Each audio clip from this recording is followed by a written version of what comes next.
Good evening. Sydney's air quality was among the worst in the world today. Hazard reduction burns once again shrouding our city with smoke. The eastern suburbs was worst hit by the haze, which is likely to linger a few more days as fire crews prepare for a challenging summer. A burning sunrise creating a golden morning at Balmoral. But from above, the city dirty grey, skyscrapers just shadows in the smoke. And Sydney-siders breathing it all in. A little bit more difficult to breathe on your run this morning? Yeah, a little bit. I left it a bit later this morning. The smoke is in the air. Air quality plummeted in the early hours of this morning to poor in Penrith and Prospect, very poor in Rozelle, reaching extreme levels in Earlwood and Randwick, much worse than the air today in Beijing or New Delhi. I just woke up in the night and I could smell a smell of burning. Many others also battling a rough sleep. Over the past 2 nights, the smoke has triggered more than 150 alarms. Firefighters checking every single one. Don't get the complacency. When the alarm goes off, get up, check it out. But it's more than inconvenient for those with respiratory illnesses. Firstly, make sure they keep their medication close by and they're following their asthma plan. We understand that the smoke does affect some people worse than others, but it is a short-term pain for a long-term gain. Adding to the pain, a new controlled burn in Londonderry today, sending smoke billowing over the west. But it's critical work to clear fuel loads right next to homes. The good news is bigger hazard reduction burns in our north and south are wrapping up. Over the last few days, we've been burning more than 1,000 hectares in and around Sydney. Today, that's reduced to around about 300. The trouble is a high-pressure system is trapping smoke in the Sydney Basin, and with just light winds forecast for the rest of the week, it's likely the haze will hang around. It's a concern for the Sydney Marathon this Sunday. The RFS meeting with organisers today, preparing for 40,000 runners to hit the city. And we'll be looking at ways to limit that potential smoke impacts. All part of a delicate balance for crews, hoping smoke now will prevent fire later. Annalise Bolt, 9 News. There are more hazard reduction burns planned for the coming days in Hornsby, the Hawkesbury and Ku-ring-gai, but they are on a much smaller scale than what we've seen this week. The air quality in Sydney is currently considered good, and that will improve even further by Friday as temperatures rise. Pete? Annalise, thank you. It wasn't just the smoke making life difficult for Sydney-siders this morning. A 2-car accident on the Harbour Bridge making a mess of the morning commute. Nobody was injured, but 2 city-bound lanes were closed, with traffic backed up to the Lane Cove Tunnel and across the Anzac Bridge to Victoria Road. Sydney's long-suffering commuters are being left on the side of the road, waiting for buses that never show up. There's a critical driver shortage across the city, with companies now offering sweeteners to get more people behind the wheel. On Victoria Road in Rozelle, it's the morning game of bus roulette. Will your bus turn up on time or at all? We could definitely do with a few more, I'm sure. It just doesn't show up every second time. Hundreds of bus services across the city are being cancelled daily after drivers left fed up with the poor pay and long days. Documents leaked to 9 News reveal just how bad it's become on the northern beaches. Private operator Keolis Downer cancelled 489 services in just 5 days at the end of last month. Obviously you can't go out and earn $29 an hour and buy a $2 million property. But a report released by the government's own bus industry task force shows this is a citywide problem. Among the worst suburbs, Blacktown and Penrith, where buses arrived on time 95% of the time. In the eastern suburbs, it's 94.8%, 94.7% on the North Shore, 94.4% in the Hills, and 88% in the Sutherland Shire and the Georges River. The union blaming the crisis on the privatisation of the network. When they took over from State Transit, the government-owned body, the sponge was dry. Now they continue to squeeze that sponge and the sponge has fallen apart. Right now, there's still hundreds of jobs to fill across the network, with some companies offering sign-on bonuses, flexible working hours and even increased salaries to try and entice new drivers to the industry. The state government is also providing free Opal cards to drivers to sweeten the deal. The former government knew about this crisis and failed to address it. We are acting to address it, but it is going to take some time. They don't pay them enough, do they really? In Brookvale, Kate Creedon, 9 News. A leading voice activist is sparking fury after making controversial comments about the No campaign. Let's go to Nine political editor Charles Croucher with more from Canberra tonight. Charles, good evening. What was said? Evening, Pete. Well, Marsha Langton was a co-chair of the senior advisory group for The Voice and a leading Yes campaigner. Professor Langton was in Bunbury on Sunday and said this. Every time the No case raises one of their arguments, if you start pulling it apart, you get down to base racism. I'm sorry to say it, but that's where it lands. Or just sheer stupidity. Professor Langton tonight says she was talking about the No campaign and not No voters, but after spending months cultivating the idea this was the streets versus the elites, this is a gift for the No side, with an easy comparison to Hillary Clinton's infamous deplorables moment before the 2016 election. The Yes campaigner behind in the polls and need to convince voters to change their mind. Tonight that task is harder than it was before this was said. All on a day when the Albanese government should have been taking a victory lap on the most important issue to Australians, housing. The government wants to see more of this, and to reach their targets, they'll need to see a whole lot more. We've always been told that it was achievable but ambitious. The program promises 30,000 social and affordable homes in the first 5 years, at least 1,200 in each state and territory, and the remainders allocated by need. But time is short, requiring on average 16.4 homes built every day to meet that target.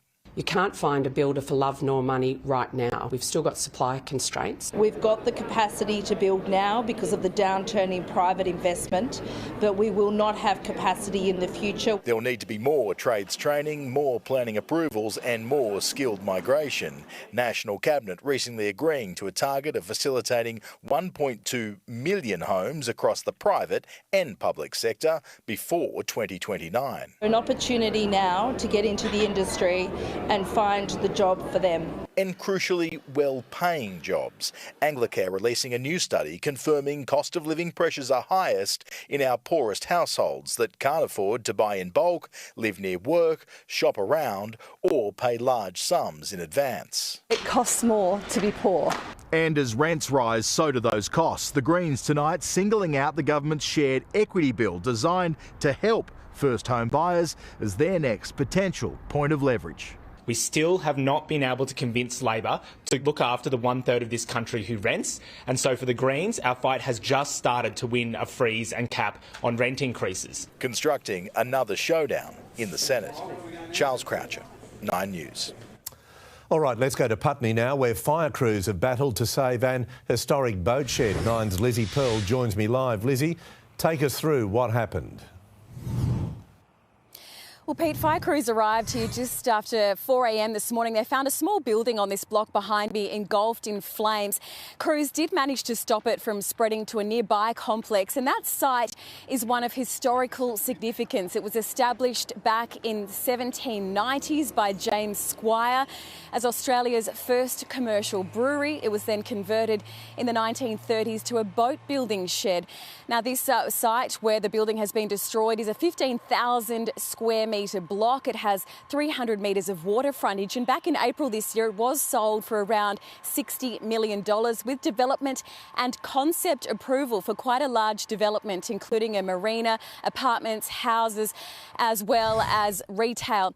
Now, firefighters are still investigating the cause of the blaze. We have seen mobile phone footage which does show a person walking close to that fire as the building is ablaze. Now, police are unable to get in at the moment because there is concerns that asbestos is in the structure. Pete. Lizzie, thank you.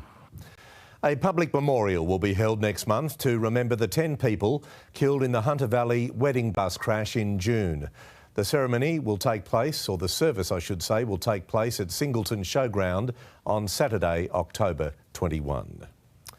Paramedics are warning the Minns government their pay fight is going to get painful as they hold out for a better offer. Teachers, nurses and other key health workers have done wage deals ahead of next Tuesday's budget, but our paramedics want sweeping reform. Budget week and the paramedics have come knocking. Stop the attrition! Give us recognition! Marching on ministerial offices to demand pay rises that reflect the life-saving clinical treatments they're trained for.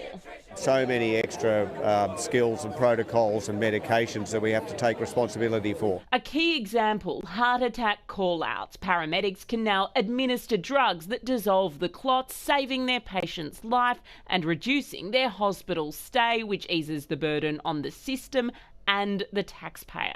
Well, they do the work of an intensive care theatre in your home. The Health Services Union was offered a 4% bump, but says the Premier promised more significant salary reform before the election.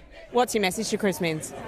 Come through with your promise, mate. Leaving the Health Minister to negotiate. And that's what I'll continue to do to make sure that we can get an outcome that is sustainable. Teachers, nurses and other health workers have already accepted record pay rises, but 7 days from budget reveal, a key question remains unanswered. This is a government that won't come clean with the people of New South Wales about what its union deals are costing. And a warning to the Premier, there's one more deal still to be done. This is going to get more painful every single day and there will be no analgesia for it. At State Parliament, Liz Daniels, 9 News. 9 years ago today, William Tyrrell disappeared from his grandmother's home at Kendall on the mid-north coast. The police force has issued a statement saying they are committed to finding William and are preparing for a coronial inquest. A $1 million reward is on offer for any information that could solve the case. International aid and medical assistance is finally reaching the earthquake zone in Morocco. More than 2,680 people have now died in the disaster and more than 2,500 have been injured. A safe haven within a disaster zone. A constant flow of patients arriving by ambulance at a military hospital set up in the Atlas Mountains. Some have been injured for days but couldn't be reached or found. We were granted permission to film inside the unit near the quake's epicentre.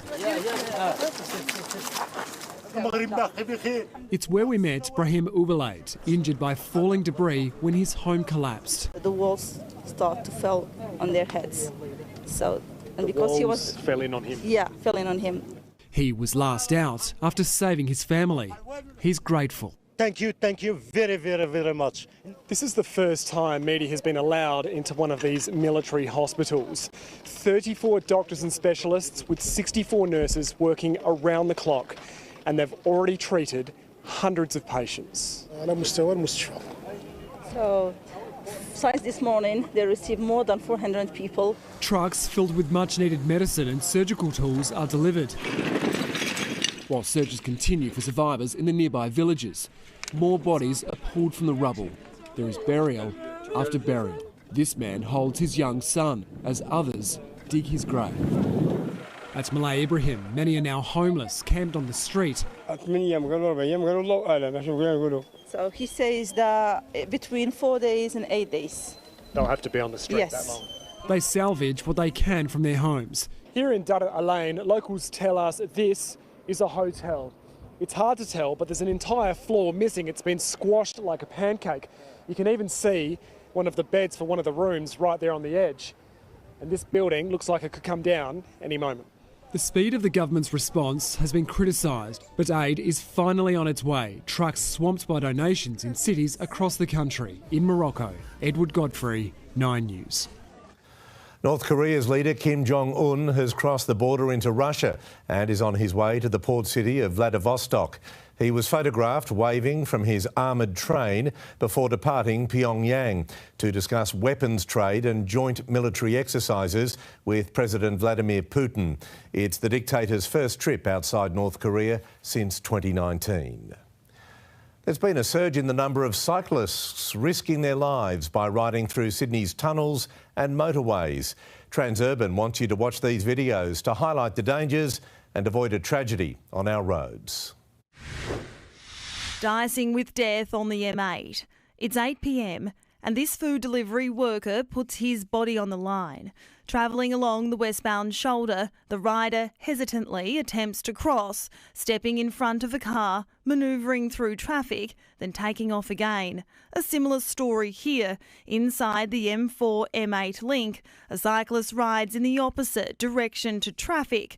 Trucks and cars brush past before the incident response crew steps in. This is really dangerous behaviour. It's reckless on two wheels. Transurban says more cyclists are risking their lives. 122 rode through Sydney tunnels and on motorways between January and July this year, compared to 43 during the same time in 2022. The highest number of incidents were in the Eastern Distributor. I can't answer for why there is an increase, but what I can say is that one incident is one too many. Navigation apps like Google Maps can often lead cyclists astray if not set to bike mode. Each tunnel is fitted with hundreds of cameras, allowing Transurban staff to monitor motorways round the clock. If a cyclist is detected inside, incident response crews will act within minutes. So if you are on your bike and you are approaching a motorway, stop, find a safe place. Our incident response teams will be en route to help you. Riders caught in a tunnel could face a fine of up to $2,200. Maggie Rayworth, 9 News. One of the final pieces at Barangaroo is nearing completion, with One Sydney Harbour reaching its highest point. The residential development of 3 apartment towers is Australia's most expensive, with lucky residents starting to move in early next year.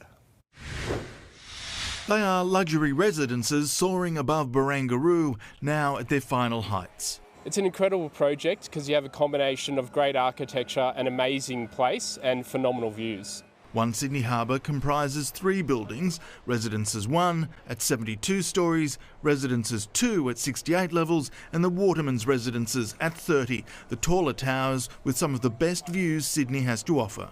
Across the 3 towers here there are 799 apartments, 87% have now been sold for a total $3.8 billion and 90% of those sales were to locals from suburbs across Sydney.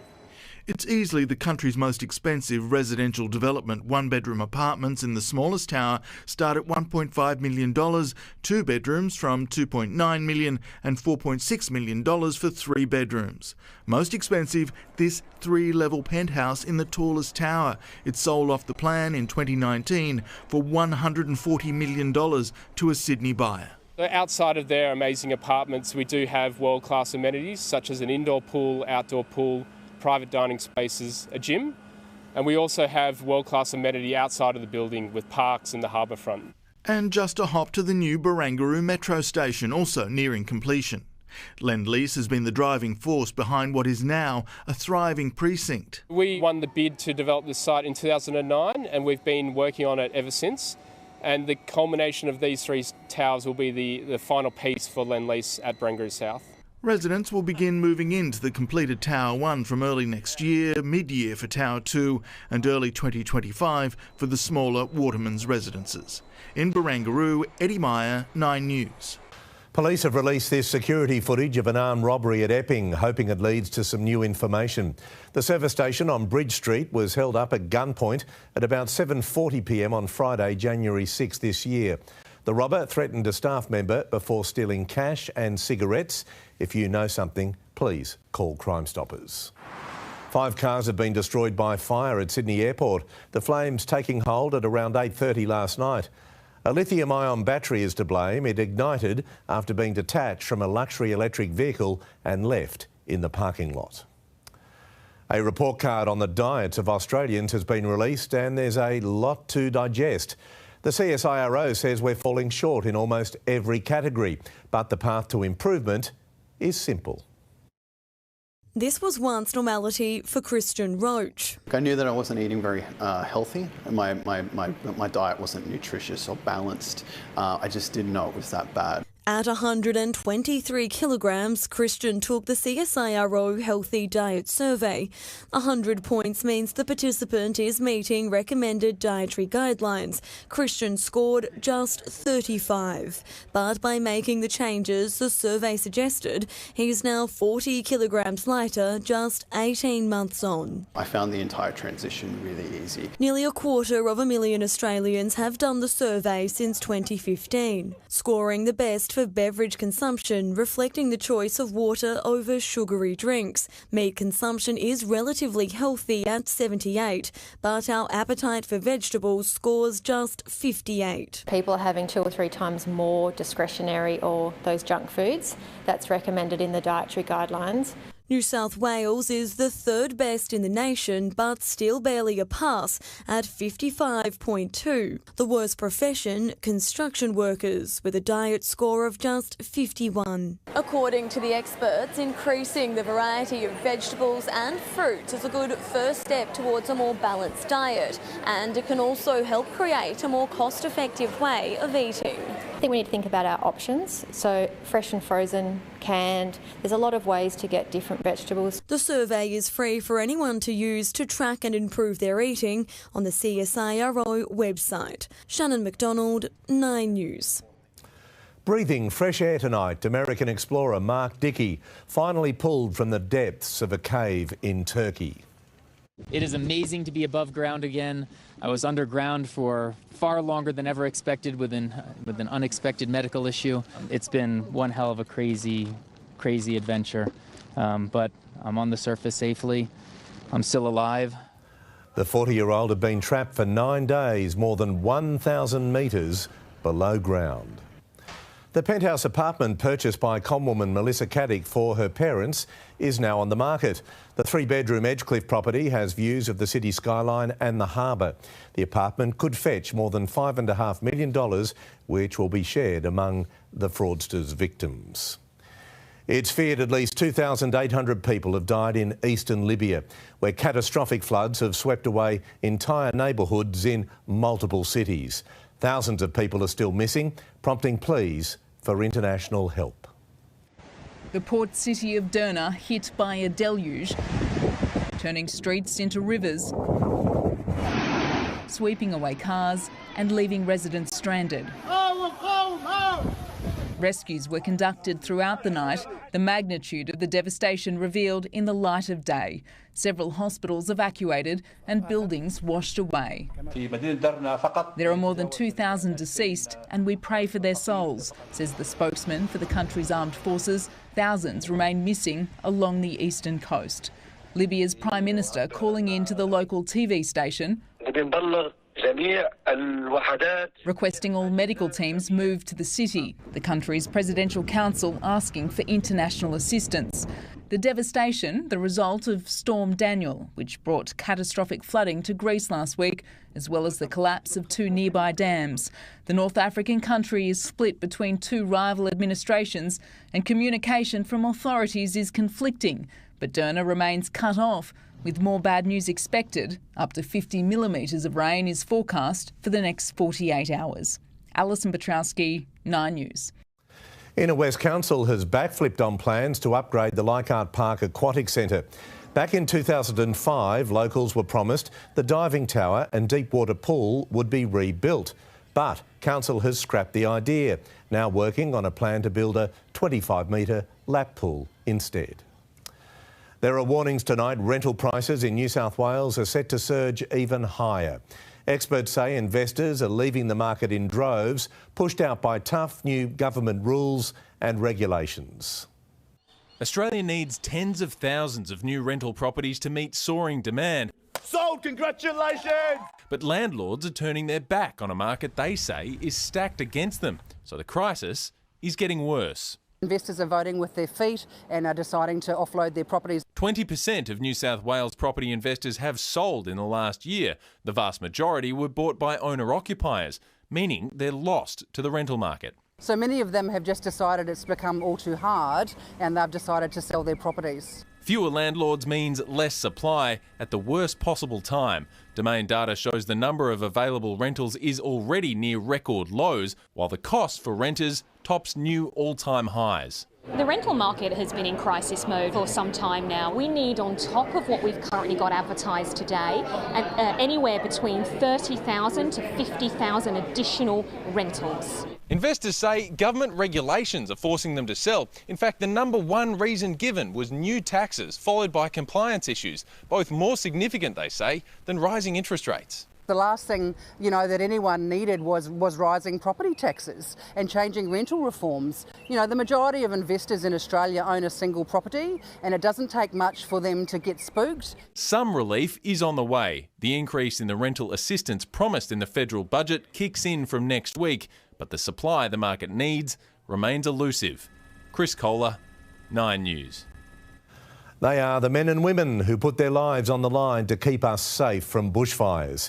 Today, it was time to say thank you to the Rural Fire Service, and one small school on the bushy fringes of Sydney has a special way of showing it.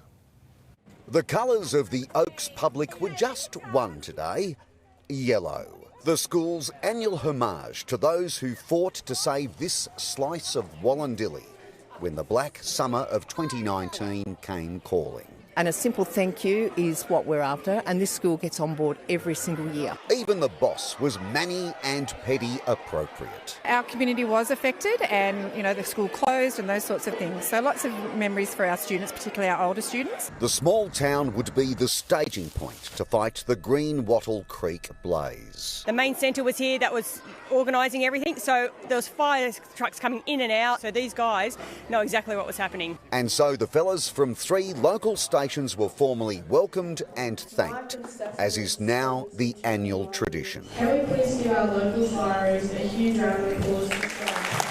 After the Kindy Kids Choir and awards for the best colouring in, it was time for some OzTag with the big boys, and then snags and cupcakes for the price of a gold coin, all donated to the local station, where Josh Casey's mum and dad will be on duty this summer. When he goes out to fight fires, I think it's kind of special because he risks his life for others, so he doesn't even know. It's wonderful to see kids in firefighter outfits, wearing yellow and coming up and just saying thank you to us. It's absolutely wonderful. In the Oaks, Mike Dalton, 9 News.